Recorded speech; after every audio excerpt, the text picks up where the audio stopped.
ఇక ఆంధ్రప్రదేశ్లో మూడవ ప్రధానమైనటువంటి ప్రక్రియ విద్యా విధానంలో చోటు చేసుకుంటున్నటువంటి మార్పులు, స్కూళ్ళ సంఖ్య కుదింపు, టీచర్ల రేషనలైజేషన్, ఒక స్కూలులో పిల్లలు తక్కువ ఉన్నారని మరొక స్కూలుకు టీచర్ను మెర్జ్ చేయటం వంటి కార్యకలాపాలు ఆంధ్రప్రదేశ్లో ప్రస్తుతం ఎక్కువగా సాగుతున్నాయి.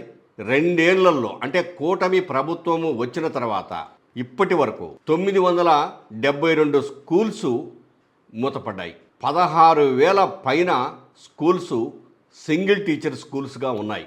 మొత్తం 60,843 స్కూల్స్ ఉండగా ఇందులో గవర్నమెంటు స్కూల్స్ 44,222 ఉన్నాయి.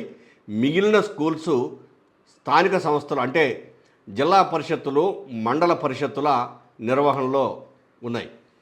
ఏమైనా దాదాపు 1000 స్కూల్స్ వరకు మూతపట్టం 2 ఏళ్లలో అనేది. అదేవిధంగా కేంద్ర ప్రభుత్వము ఇటీవల పార్లమెంటులో ప్రకటించిన లెక్కల ప్రకారం సుమారు 1000 స్కూల్స్ ఆంధ్రప్రదేశ్లో మూతపడుతున్నాయి. 16,000 పైన సింగిల్ టీచరు స్కూల్స్ ఉన్నాయి. ఇంకా భవిష్యత్తులో స్కూల్స్ తగ్గే ప్రమాదం ఉంది అని చెప్పేసి పార్లమెంటులో ఒక పార్లమెంటు సభ్యుడు అడిగిన ప్రశ్నకు సమాధానంగా ప్రభుత్వం ప్రకటించింది. దేశవ్యాప్తంగా కూడా ప్రభుత్వ స్కూల్స్ అక్కడక్కడ మూతపడుతున్నాయి. ప్రైవేట్ స్కూల్స్కు ప్రాధాన్యత పెరుగుతోందని ప్రభుత్వం ఆందోళన వ్యక్తం చేసింది.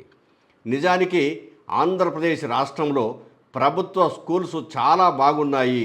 దాదాపు 1,00,000 మంది పిల్లలు ప్రభుత్వ స్కూల్స్లో సంఖ్య పెరిగింది అని ప్రభుత్వం ప్రకటిస్తుంటే మరి సుమారు 1000 స్కూల్స్ మూతబడ్డాయి అని అంటే ఎంతమంది పిల్లల సంఖ్య తగ్గి ఉంటుందో ఒక్కసారి ఆలోచించాలి.